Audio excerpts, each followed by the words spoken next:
Right, thanks everyone for joining us for another WKS Zoom podcast interview. This time I'm with Sam Rogers of a band called Thousand Secrets. How are you doing? Yeah, very well, thank you, Craig. Brilliant. Yeah, Superb, the mate. sun's shining. Yeah, that's it. It is, yeah. Bit cold, but it's all right. Yeah. Okay, do you want to start off by telling us how you first got into music then? So I was heavily into the rave scene and the dance culture, what was in sort of late 90s, early 2000s. Then I started getting into bands. I mean, I was always into band music, and I was always into the likes of Paul Weller, Ocean Colour Scene, bands like this when I was growing up.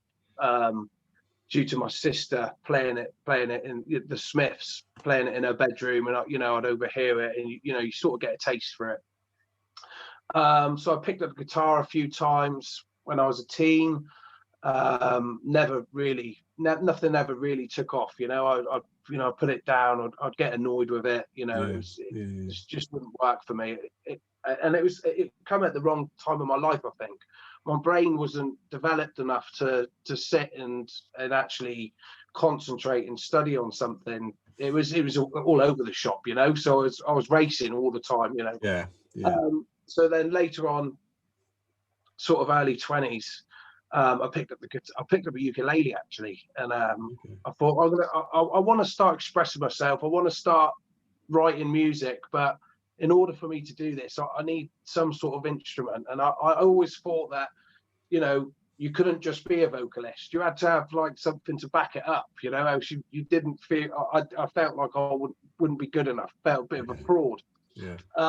So yeah, I picked up the ukulele. I kind of learned a few songs on there and started singing and I got okay on it, and then I thought, right, the next step's the guitar. I've got to try and master this. I've got to try and beat it. Which I think you're a guitarist yourself, aren't you? Yeah. So it's something that now later on in life, it's something that you're never going to beat. That's it. Impossible to beat. But I've become proficient on it. Started writing music. Started doing open mics and covers and all the rest of it. Then I joined a band in Cornwall, which was just predominantly covers. We started doing loads of covers, and we started going all around Cornwall doing the covers and Pie and Ale festivals and stuff like that. Then I ended up going to New Zealand. So I carried on with music over in New Zealand. I joined a few bands over in New Zealand. Nothing really took off, but we were making some good music. Anyway, I come back from New Zealand, joined a band. They were looking for a front man, so I was like, right, I need to get back into it. They're a cover band. I thought, yeah, I'll get into it. Let's go for it. Went for the trial. They liked me. I liked them. We seemed to click, and I think that's half the thing with when you're in a band. I think it's nice to click with people, and it's nice to even though you're very different in all the ways that you approach things and the way you are in your own lives, if you've got that common ground with stuff, it just helps. It's just things can flow from there. So we become the Disruptors. We started doing a lot of covers and hitting all the pubs like you do, and Annabelle's and all these sort of places. And then it was great and it's good fun, but I feel that in order to become a proper musician, to say a proper musician, but I think you've got to be writing your own stuff. You've got to be expressing. Well, I felt that anyway. I felt like I needed to express myself, and the only way was writing my own music, and doing my own stuff. And doing covers is great. It's good fun, but I want something to leave, and I want maybe something to, that my kids can look at when I'm older and stuff. And, you're in a band and all that sort of stuff. And hopefully enjoy it. Okay, so what's your songwriting process like then? Songwriting process Yeah. is definitely, first of all, for me, in order for something to spark, I'll noodle on the guitar. I'll go through a few progressions, chord progressions and stuff, maybe work out some sort of melody. And then it will literally be, I will loop it, I'll loop a chord progression or loop a melody, and then I'll just start chundering and start writing ideas down, and trying to think of what I want people to listen to, like what I want people to hear, it might be about an ex-girlfriend, or it might be about a night out, or it might be about, it could be anything, Yeah. It could, the way government handle things about stuff, and it can be anything, and I think that's the way I can kind of, my songwriting stems from definitely a progression, definitely. Well, fair play. Yeah. Do you found that during the lockdown that your songwriting's been more productive or less productive, or how's it affected you musically? Less productive. Less productive. Okay. 100% less productive. I felt, I don't know if anyone else has been feeling that in the music world, but I've just felt lethargic with it. It's been really, really difficult to. I've still played, don't get me wrong, I've still played guitar and I've still sung, and I've still tried to write and stuff like that. But productively, I've felt, well, you're looking at four walls all the time, aren't you? Yeah. It is funny because it's a real sort of mixed bag when I ask that question, because some have gone, they've found it so productive for their songwriting, they've just churned it out. And some like yourself have just said it almost, it just stopped, for some reason. So it's found. We were literally in the process of our EP was literally going to master. There was a few things that we wanted to sort of nut out and go over, and then the lockdown hit, and then it was like, I haven't seen them guys for several months now, and it's testing, and when you're not kind of going out and playing live, or you're not rehearsing, or you're not, for me it's like I need that to kind of build, to get that fire in me, and sort of, and it also, like, when you're going to rehearsals, we rehearse on a Friday, but I know I've got a rehearsal coming up on a Friday. Like I'm like, it's like my homework, and then I'm doing my homework, and then I'm going to rehearse, and that's the way I sort of perceive it. Like, if I don't do that, then I'm kind of letting them guys down, because I'm not really putting the effort in, So I've found so have you got as a band now, then, is there a date in your heads for the next practice yet? Have you formulated that? We're in conjunction with Sound Unlimited and Rich Turner at Sound Unlimited in Plymouth. My dad manages the bands, and we've been really trying to get hold of every single person to see if we're actually allowed, because we've got a studio in Plymouth, and he's reluctant to let us. The guy who owns the studios is the lead guitarist, but he's reluctant to have us all in there making loud noise, because he's frightened, obviously, with all due respect, he's frightened of getting a fine, or so we just got to be 100% before we know that we can get back at it. That's fair enough. Yeah, but I'm hoping soon. Yes, definitely. Yeah, I mean, the last 12 months really has just been bereft of any kind of live shows, really. So, I mean, we did have that. Sorry to speak over you, but I think that this is what music needed, in a way, because it was getting stagnant. Everything was getting stagnant. People weren't going out. Everyone's Netflix and chilling now,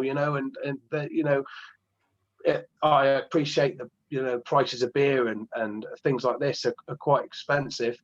I mean, Annabelle's, we used to always pull a good crowd in Annabelle's, but some of the pubs that we used to play, you'd only be playing to like 30 people and 40 people, and sometimes you'd be slogging it out, and you'd think, is this worth it?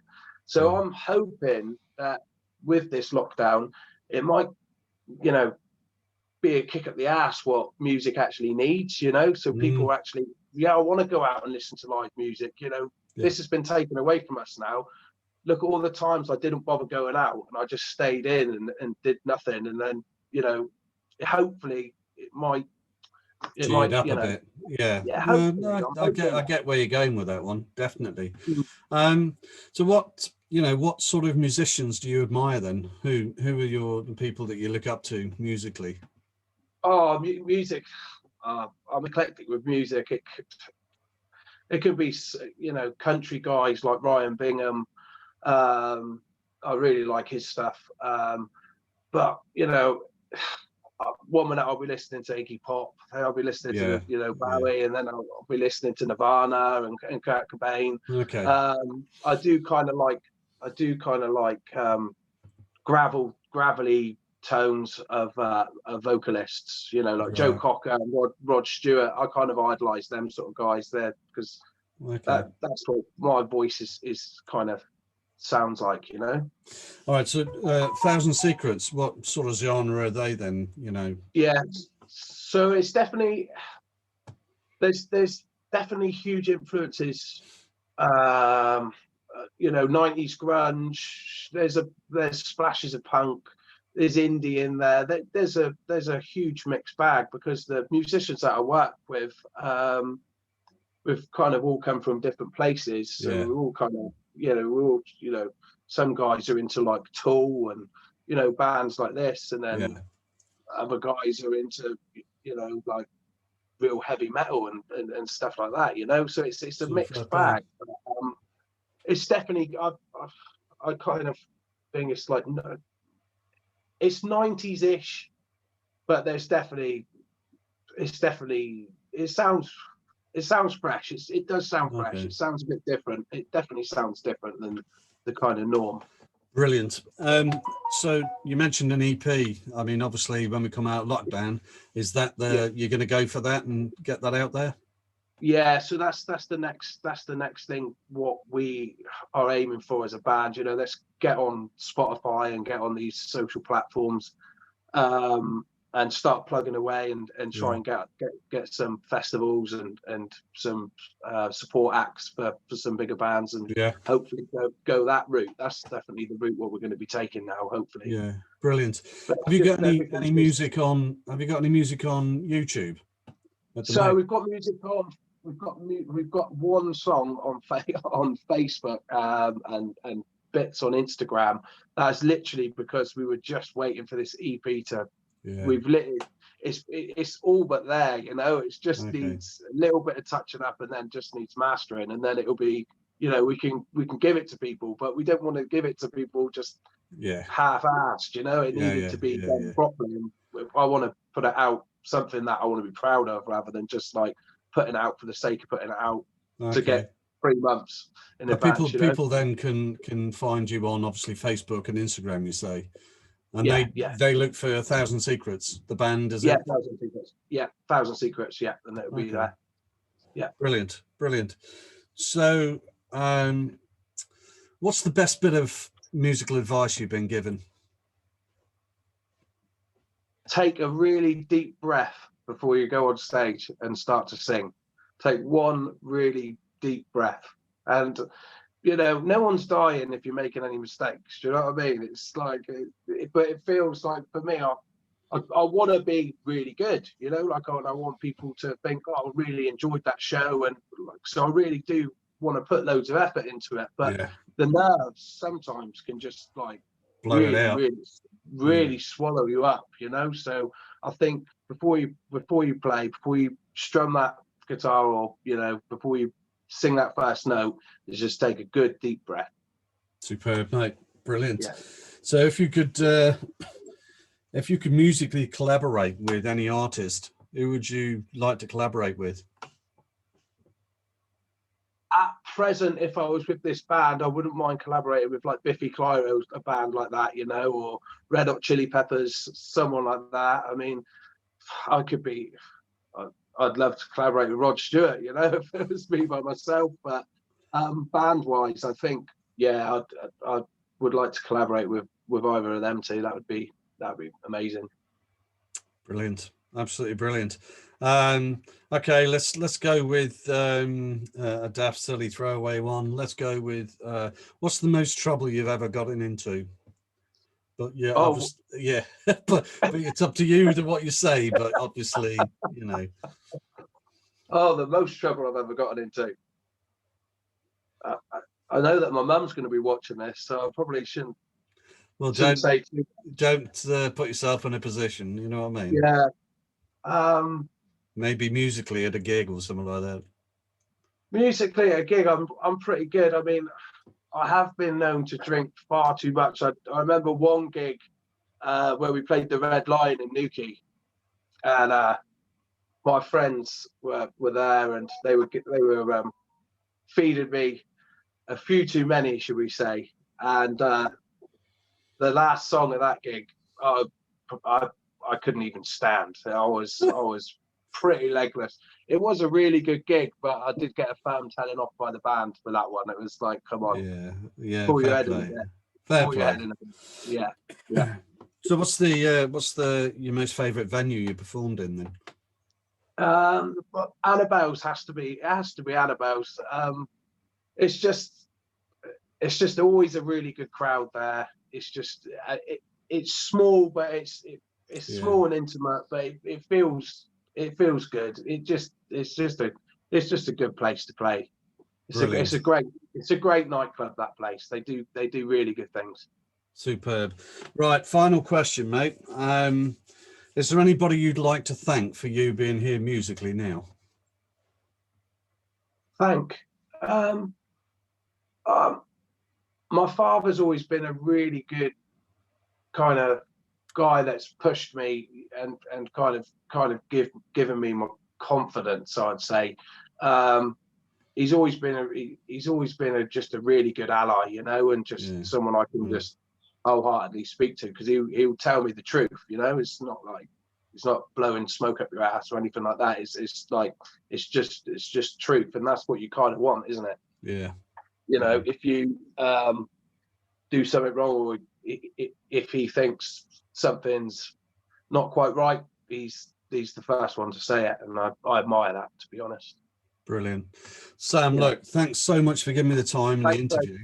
And you know, good luck with the EP, good luck with recording and doing all, you know, what you want to go for. Yeah, thanks a lot. All right, mate. It's been a pleasure. Chat to you soon. Mate. Cheers, mate. Thanks very much, mate. Bye-bye.